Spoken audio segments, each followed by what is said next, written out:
lies a rich and enduring Islamic history, one shaped by traders, sultans, scholars, and resilient communities.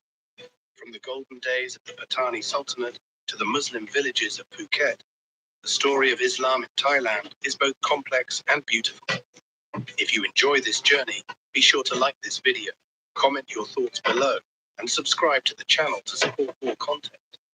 Islam first made its way to the region long before Thailand existed as a unified nation. Around the 9th century, Muslim traders from the Arabian Peninsula, Persia, and India were active in maritime Southeast Asia. These merchants sailed across the Indian Ocean, through the Strait of Malacca, and reached the coastal areas of what is today southern Thailand. These early trade routes were not just avenues of commerce, they were also channels for culture and religion. By the 12th and 13th centuries, Islam had already begun to take root in the Malay Peninsula. Southern regions of modern-day Thailand, especially the provinces of Patani, Yala, Narathiwat, and Satun, were part of a broader Malay Islamic cultural zone. These areas had long interacted with Muslim traders. I'm your foamy urine, and drinking more water won't make me go away. You think I'm here because you're dehydrated? Many of whom settled locally, married into local families, and introduced Islamic teachings through peaceful means. A key chapter in the spread of Islam in Thailand begins with the rise of the Patani Sultanate. Located on the eastern coast of the Malay Peninsula, Patani emerged as a powerful Islamic kingdom by the late 13th century. It's widely believed that one of the early rulers, Raja Fayatun, converted to Islam under the influence of Arab or Persian traders and adopted the Islamic name Sultan Ismail Shah. His conversion marked a turning point, as Islam became the official religion of the royal court. Under subsequent rulers, Patani flourished as a center of Islamic learning, trade, and culture. In the late 16th century, a remarkable figure ascended to the throne, Queen Raja Hijau, also known as the Green Queen. She ruled from 1584 to 1616 and presided over one of Patani's most prosperous periods. Although she was not a religious scholar, her court was deeply Islamic in character, and Patani maintained strong ties with the wider Muslim world, including the Ottoman Empire and Mughal India. During this time, Patani became famous for its craftsmanship, especially its beautifully forged Kris daggers and its thriving trade network. It was also home to a number of Islamic scholars, poets. They invaded their land. So now it's southern Thailand, Patani, Yala,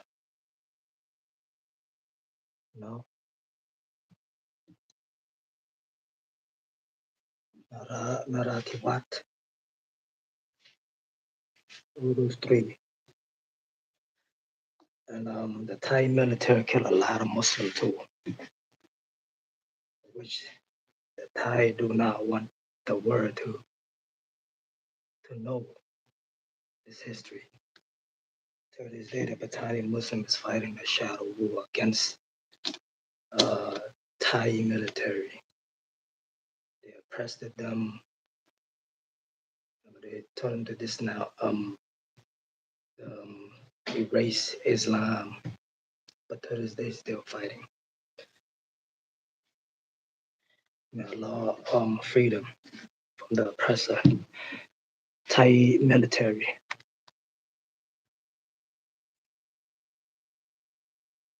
Just right now, they're trying to invade Cambodia, but so they're nothing but thieves, and this is the truth. They have the most lady boys capital of the world. It's a sickness. They call it Thailand. Thailand is have a sick mind, cutting off their manhood to be a woman. No, they have a lot of HIV and AIDS as well.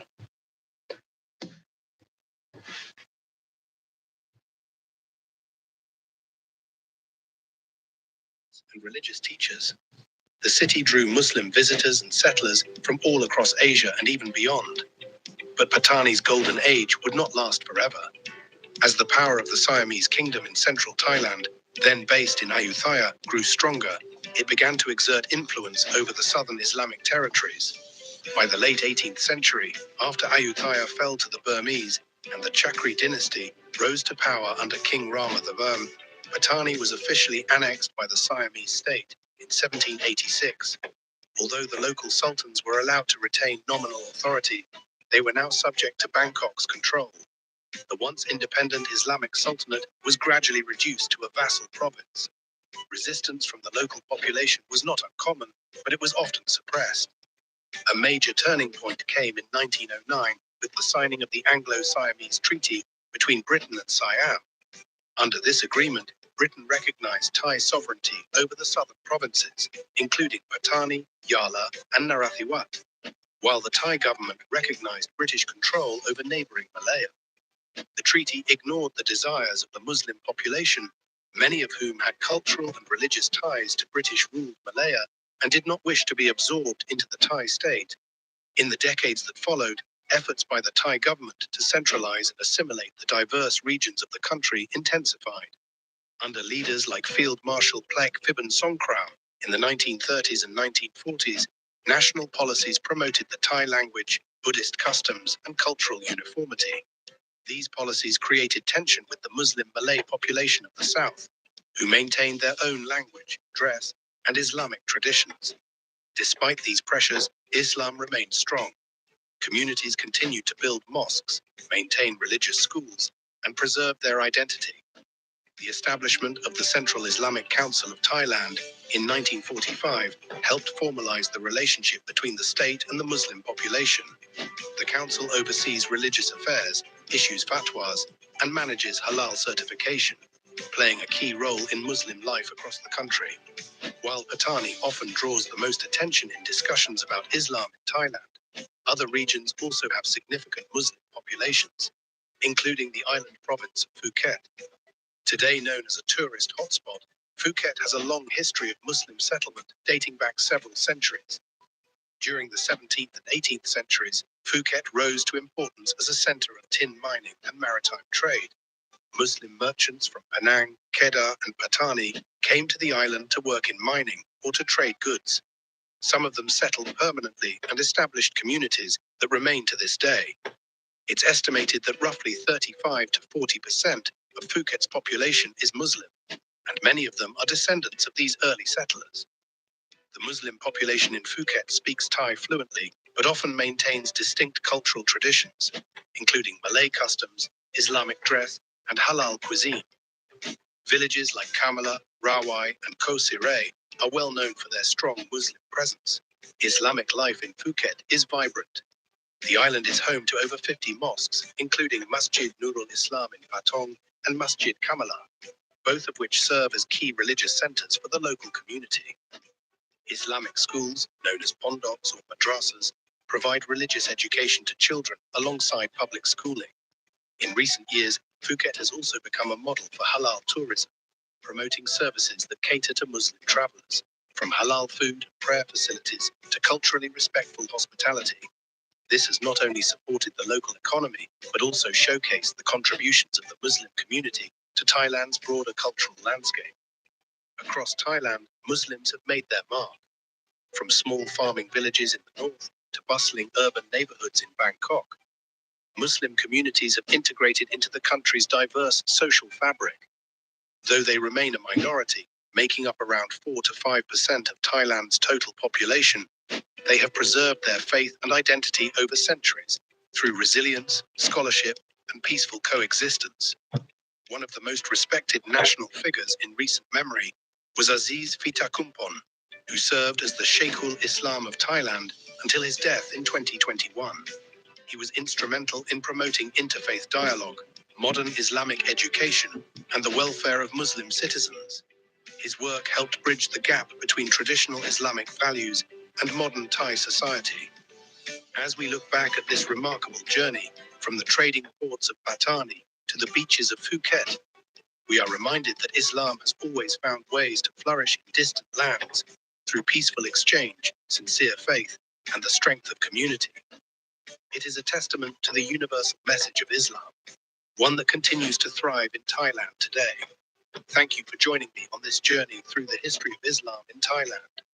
If you found this story meaningful, please like the video, share your thoughts in the comments, and subscribe to Islam with Aslan for more journeys into the global legacy of our faith. Your support helps keep these stories alive for generations to come. Until next time, peace be upon you. Malaysia!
Shootout at the border checkpoint. 5 Rangers don't go home that night, and among the passengers, a group of visiting Maritime this is exactly the kind of team of men lives. For many people living here in Hawaii, southern border payment is regular headlines, and they make huge splash that fade from the news cycle next time it happens. Since the violence began in 2004, the death toll in Thailand south climbed to 1,000, only to be forgotten by everyone except the people living there. After countless peace talks with the state security apparatus spent 55 years, Thailand still hasn't been able to end the violence. This is the signal, and we're digging through the history and headlines to find out why Thailand's government has outlasted every peace talk made at. On the night of July 21st, a car packed with 70 kilograms of explosives rolled with the Old Tanjong police station in Ratwan, one of Thailand's southernmost provinces bordering Malaysia. The driver jumped out before impact and escaped on a waiting motorcycle. The blast shattered nearly every window in the building, and it injured an officer standing guard. It may sound like it's straight out of a Netflix action flick that I'll never see, but in Thailand's Deep South, this is another Tuesday. So far, there have been 68 car bombings linked to the region's unrest in 2005. 24 hours later, 6 men in black rode a pickup truck into Rangan district and opened fire in the Bukit Sami checkpoint. They threw pipe bombs, and 2 more attackers on motorcycle fired into the chaos.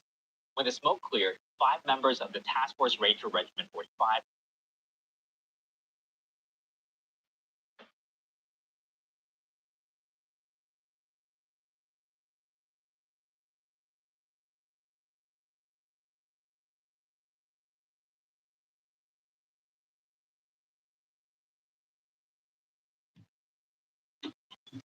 Welcome to.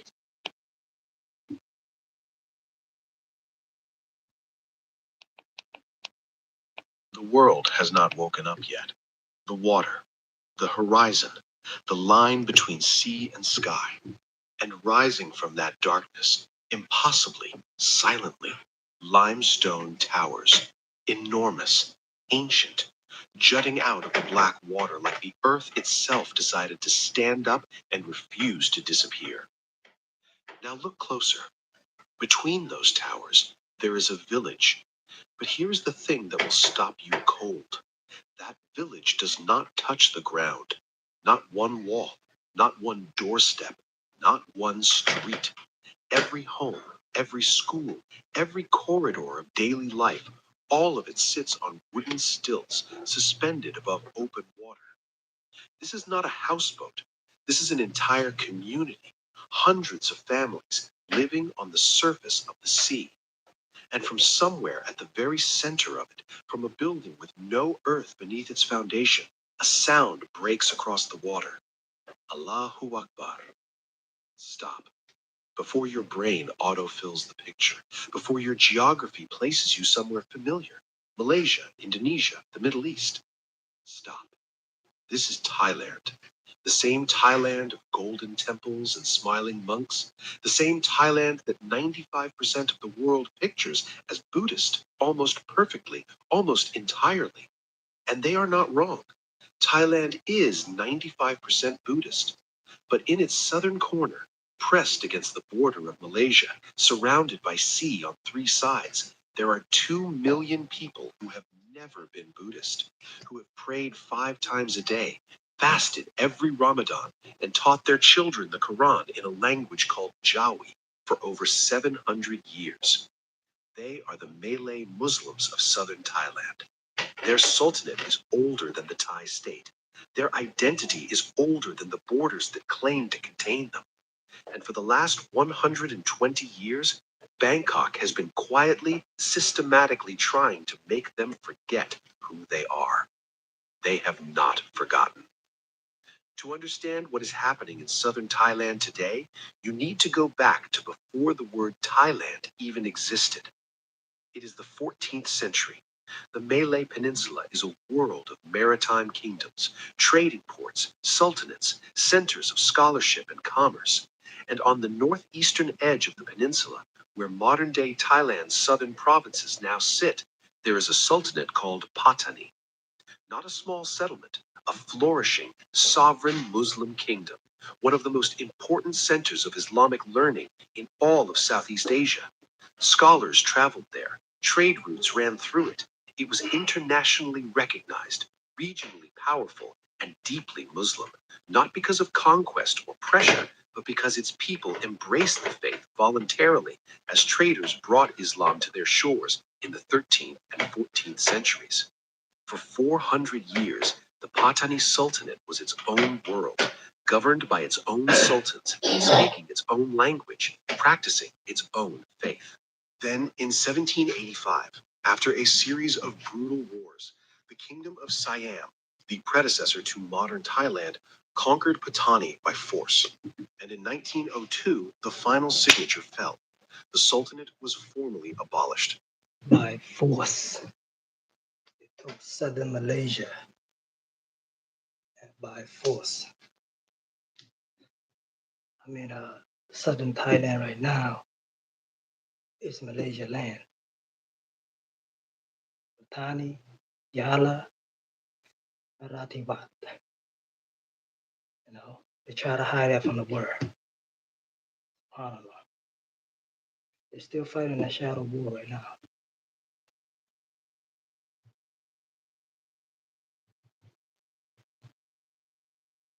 Bangkok replaced the sultans with government administrators. The Malay Muslim South was redrawn on a map and relabeled as Thai provinces. Overnight, without the consent of a single person who lived there, a 400-year-old kingdom became a line item in a bureaucratic ledger. The land changed its name. The people did not change theirs. What followed was not a smooth transition. It was the beginning of a slow, sustained attempt to erase a people who refused to be erased. Bangkok passed the Education Act. The Islamic boarding schools of the South, called Pono, were brought under government control. The Islamic teachers, the Tok Guru, who had educated generations of Malay Muslim children in Jawi script and Quranic studies, were told their curriculum must align with the Thai national framework. Many refused. The Malay language was pushed out of official life. Government offices, courts, schools, all conducted in Thai.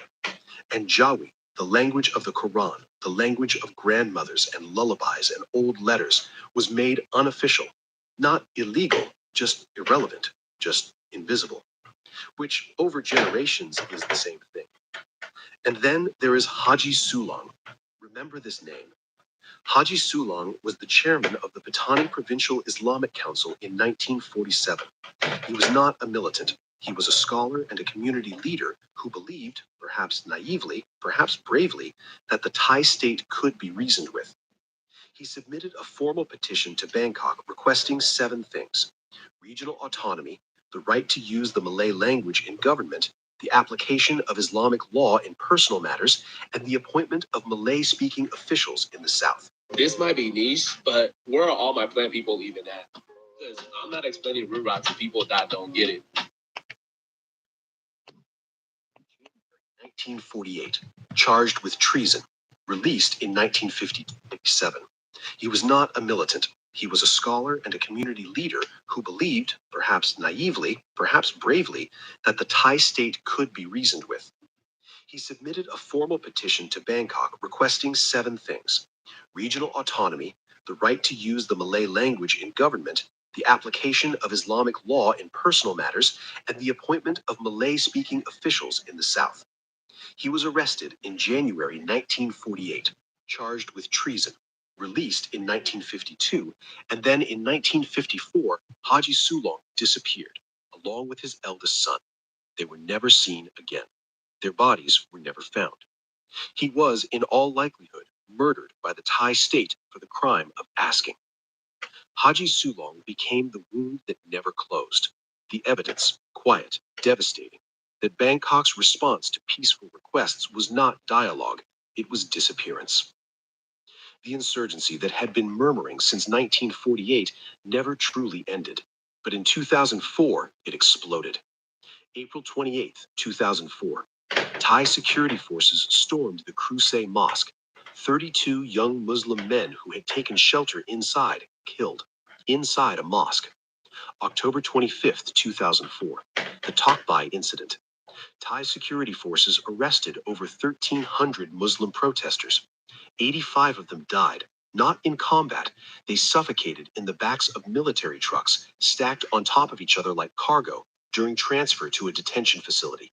85 people suffocated in trucks. Since 2004, the violence has never stopped. 7,683 people have been killed, over 14,000 injured, and an emergency decree granting the military extraordinary powers over the civilian population has been enforced over those 3 southern provinces since July 2005. It has never been lifted. Right now, today, that emergency decree is still active in one of the longest running active insurgencies in the world, in a country your travel agent described to you as a paradise. Now, back to that village on the water, because it is not just beautiful, it is a parable. 200 years ago, a group of Malay Muslim fishermen sailed into Phang Nga Bay looking for a place to settle. But they could not own Thai land. Thai law placed significant restrictions on land ownership by minorities in certain regions. These fishermen had no path to legal land ownership, so they looked at the sea, and they built on it. Today, Koh Phanyi is a fully functioning village, over 1,000 residents, streets made of wooden planks over open water, a school, a market, a football pitch, famously built on pontoons floating above the bay, and at the center, a mosque. Its minaret rises above the limestone karst, visible for miles. 5 times a day, the call to prayer travels across that water from a building with no land beneath it. Koh Phanyi is the perfect symbol for what happened to the Malay Muslims of southern Thailand. They were not given land, they built on the sea. They were told their language was unofficial. They taught it in homes, after school hours, in the dark. They were told their Islamic schools would be controlled by Bangkok. The Tok Guru found ways to keep teaching. They were told to become Thai. They remained Malay. Here is the one-sentence summary of the entire conflict stated as plainly as possible. The Thai government calls them Thai Muslims. They call themselves Malay. That one-word difference, Thai versus Malay, is what 7,683 deaths have been about. It is not about religion versus religion. Malay Muslim. Remember, Thailand came from Yunnan, the one Chinese looking one from South China. So they're nothing but bloodthirsty, taking people land. They're thieves. It is about identity, about whether a people get to decide who they are, or whether a government gets to decide for them. The Patani Sultanate is gone. Haji Sulong is gone. The 85 men who suffocated in those trucks are gone. And yet, the mosque on the water is still there. The minaret still rises at 4:53 in the morning and sends the call to prayer across a bay that has no natural reason to hold a village. The children in Patani still learn Jawi at night. The Togurus still teach. The identity, after 120 years of sustained pressure from a much larger state, is still intact. Faith did not save the Patani Sultanate. No prayer brought Haji Sulong back. But faith did something else. It kept the language alive in mosques and Pono schools when the state tried to make it irrelevant. It kept the identity alive when Bangkok insisted it call itself Thai. It gave a group of fishermen the moral framework to look at a sea they could not own and say, "We will build anyway. We will call to God from a building with no land beneath it, and we will mean it." Ko Pan Yi is not just an answer to every state that has ever told a people, "You do not exist here. You do not belong. You will forget." The answer is a mosque over the water, still standing, still calling. History has a habit of outlasting the people who tried to end it. You now know the name Haji Sulong. You know that an emergency decree has been running without pause for nearly 20 years in southern Thailand. You know that a village built on stilts over the sea is not just architecture, it is survival. This is what Fact Seeker exists to do. Find these stories, research them properly, and tell them the way they deserve to be told. If that matters to you, subscribe. The next one is already being built.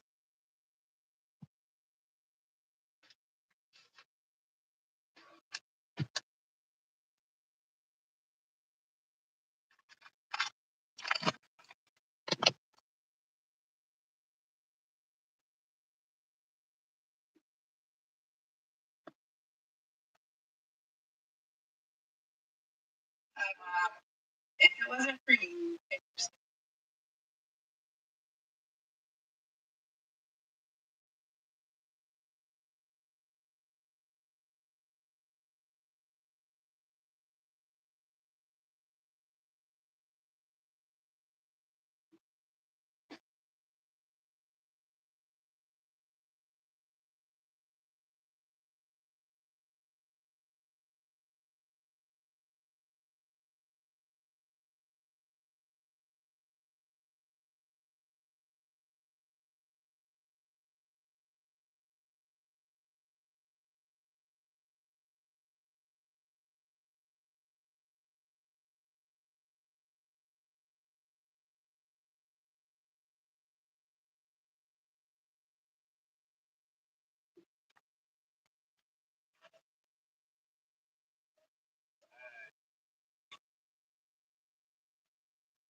Warahmatullahi wabarakatuh. If you're interested in learning about Muslims in Thailand, you've come to the right place. I've put together a comprehensive overview that covers everything from the historical roots of Islam in the country to the present day experiences of Thai Muslims. We'll start by exploring how Islam first. Malay Muslim. Did you know that one of Islam? Malay Muslim.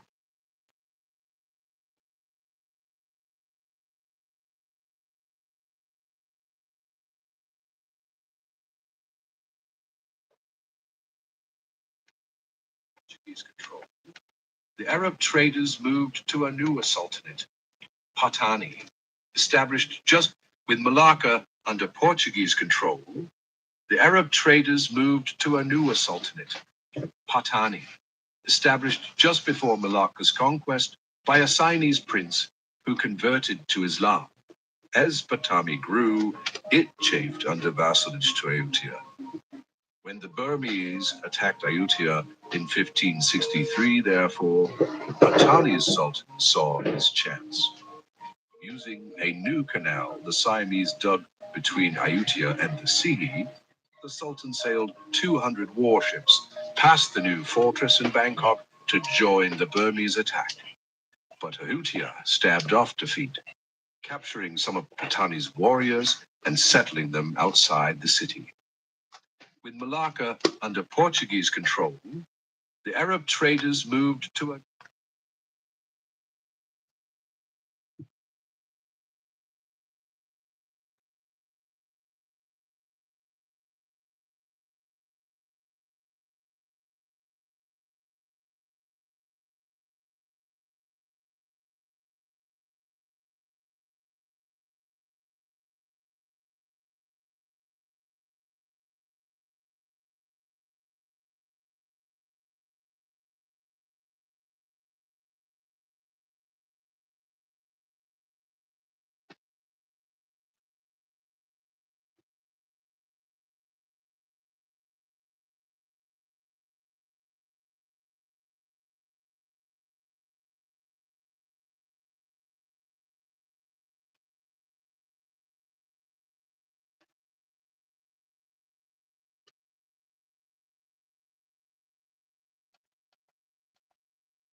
We are a fishy people with our lives linked to the sea.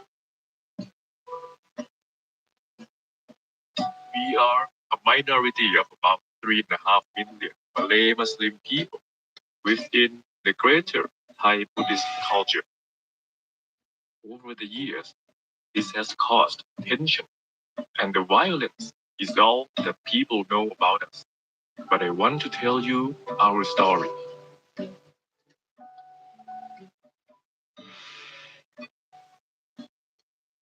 A long time ago, we were called the Kingdom of Pattani.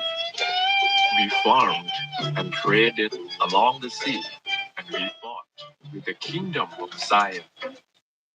We worshipped all kinds of Hindu and Chinese gods and spirits. Then Islam spread from Malaysia, and in 1457, we converted to become a Muslim nation. In 1902, we were overtaken by the Siamese and became part of what is now known as Thailand. Here in Thailand, we are called the Khon Khek, which means the guest, even though we have lived here for generations. We are a very tight community and take a lot of pride in being Malay. We have tried to keep our Yawi language. Over time, this has been mixed with the Southern Thai dialect. Still, we try to keep teaching our children our faith and culture by sending them to the Pondok, a school for Islamic education. After that, Allah willing, They may go on to famous Muslim universities in a more strictly Muslim state, like Narathiwat, Yala, Pattani, or Songkhla. In our village, some grow rice, coconut, palm oil, or rubber, but most of us are fishermen. We take pride in the artwork of our Kole boats and paint them with our legends, passing boats on from father to son. Sometimes the sea and weather are our friends, but at other times, bad weather and the big fishing boats take all our catch. That means no food for our family. The mosque and our faith in Islam is the heart of our community life. Fridays, we go to the mosque and pray. We listen to the teachings of the Imam and go to him for advice.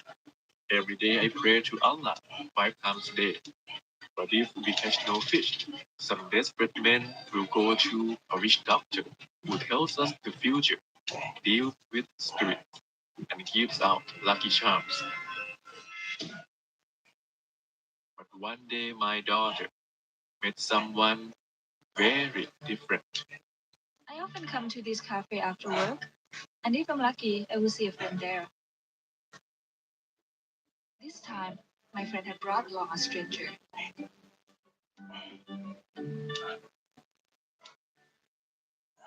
We met up often after that,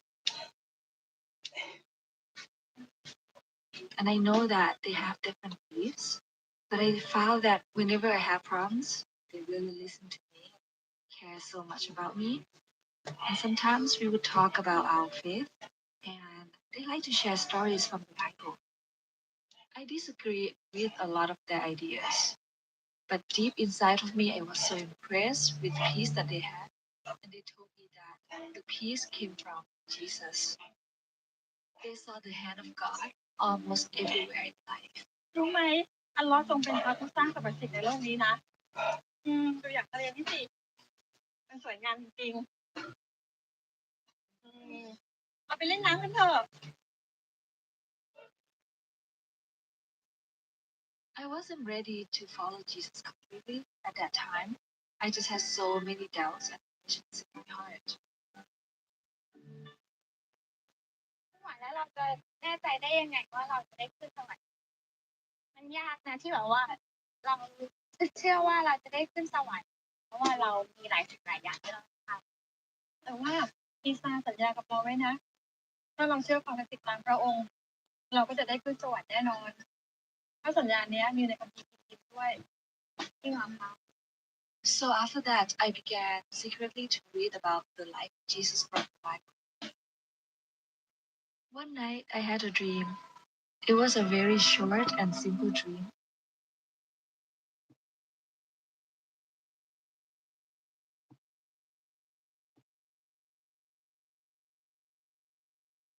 We believe that Jesus Christ was born without the introduction of sperm. We believe that because God creates what he wills. We believe that Jesus Christ was one of the most great and powerful prophets and messenger of Almighty God, but that did not make him a man God or a God man. We believe that God created Adam, no father and mother. We believe that God created his mate, Eve. We believe. And God says in the Quran, when they ask thee about Jesus Christ, say, the likeness of Jesus is the likeness of Adam. God created both of them from dust and his word, and he said, be, and they became. That if God created Adam, and he had no mother and father, and his mate, and she had no mother and father, then why is it difficult for us to believe and understand and accept that God created Jesus Christ with no father but had a mother? We believe that Jesus Christ was born without the introduction of sperm. We believe that because God creates what he wills.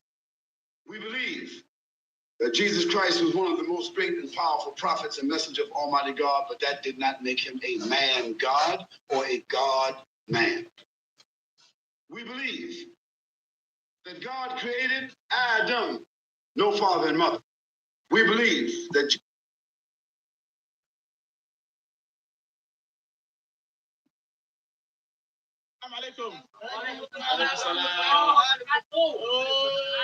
This is crazy. We're here at the famous Muslim island. This might be the best masjid I've ever seen. Have a look here.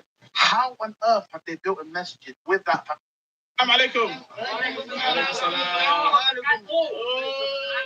This is crazy. We're here at the famous Muslim island. This might be the best masjid I've ever seen. Have a look here. How on earth have they built a masjid with that foundation? And look how beautiful the masjid is.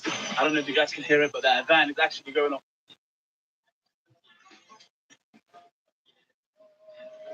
The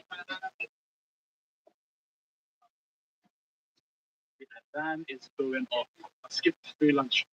I heard the van.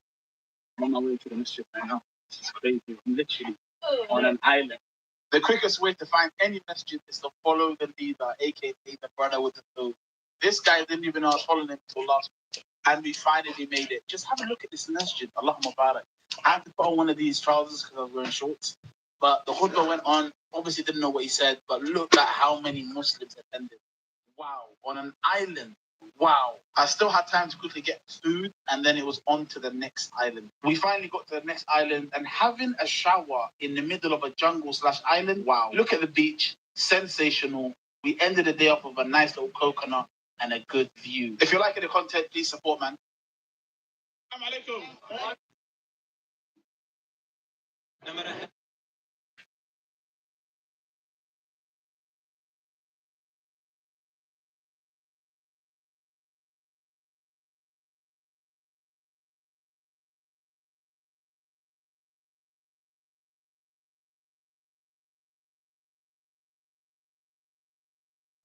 Assalamu alaikum wa rahmatullahi.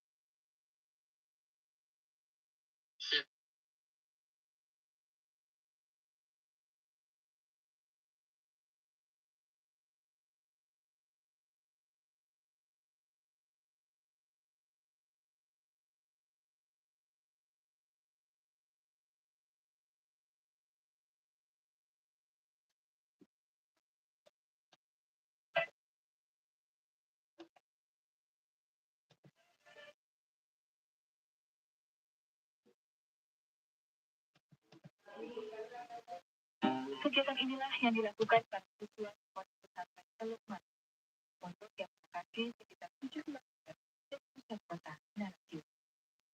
Selain mendapatkan ilmu agama berupa fikih dan tauhid, siswa pesantren juga memiliki kewajiban menghafal Al-Quran menjadi seorang hafiz. Dibandingkan provinsi lain di Thailand, secara luas yang bertembus hampir 700 jiwa merupakan provinsi yang melakukan atau menghafal Al-Quran di bawah usia 17 tahun.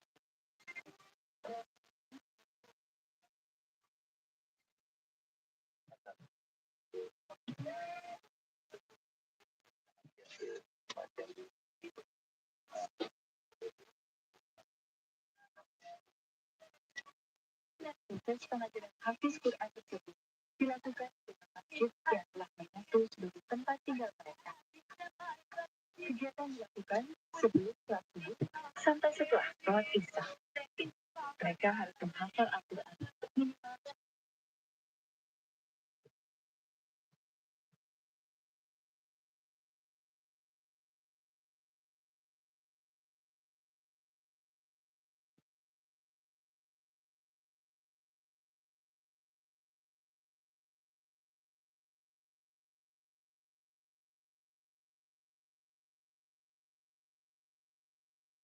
Day 9 of Ramadan as a solo Muslim traveler. Today I'm spending my second.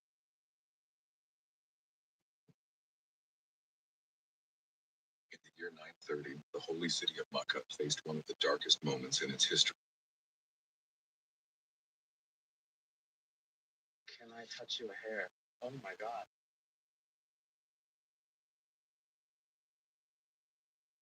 Imagine a civilization that once illuminated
Okay, I'm gonna do one more poem.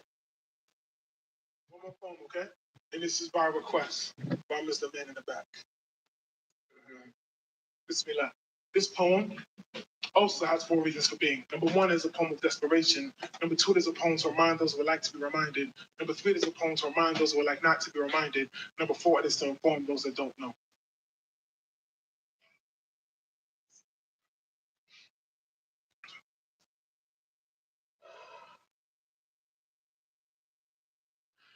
I'm a dead man walking, a mute man talking, a blind man watching my brothers die.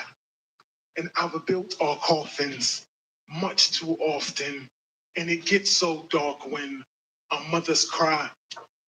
I know more than I want to, but not nearly enough.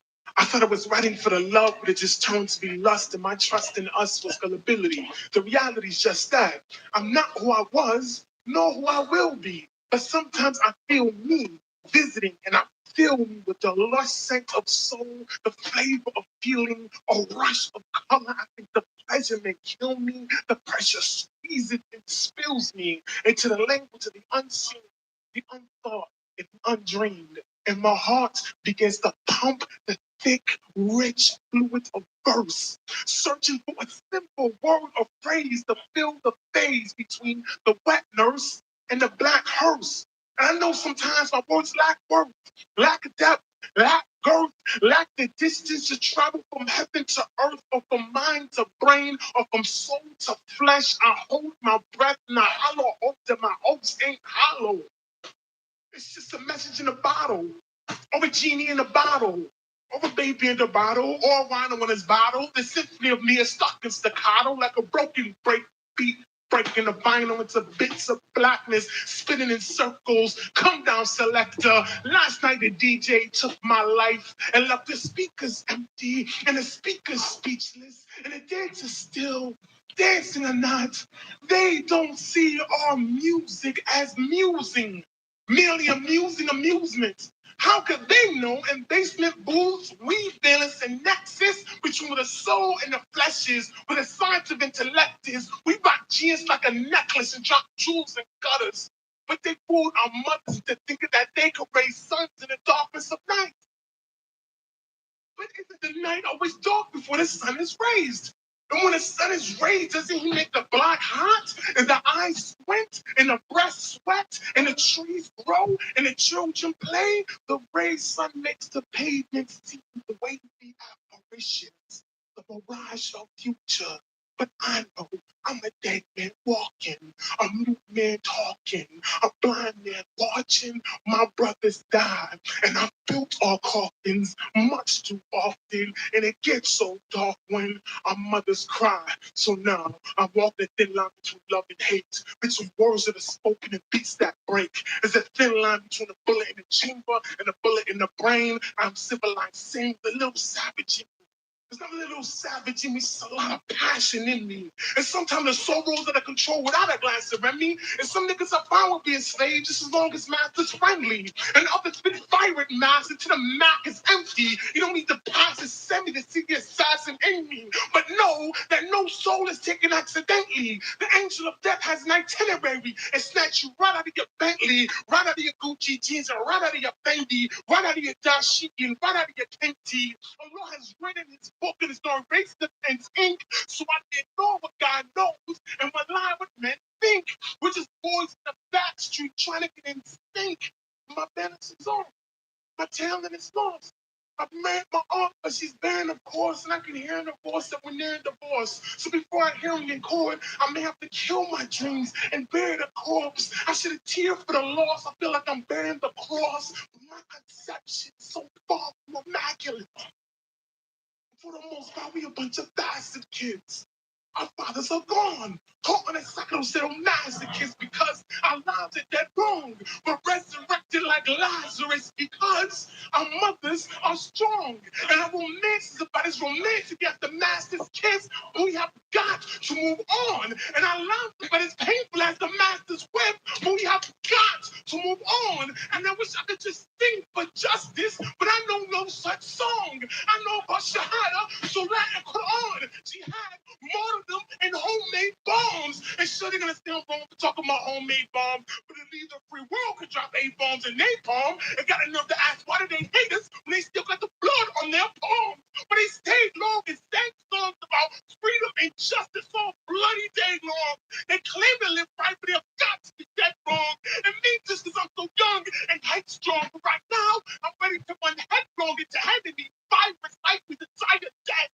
I just got the same blood that pumps my lion's chest. I come from a line of warriors that take off their iron vest, unsheathe the sword and spread to the thick of the mess. So I am begging them now, send me your best. There's only two possible outcomes. One, I can send them to rest, or two, they can send me to my Lord. I like the second one the best, but I will kill their kids to live and settle for less. I'm already a dead man walking, a mute man talking, a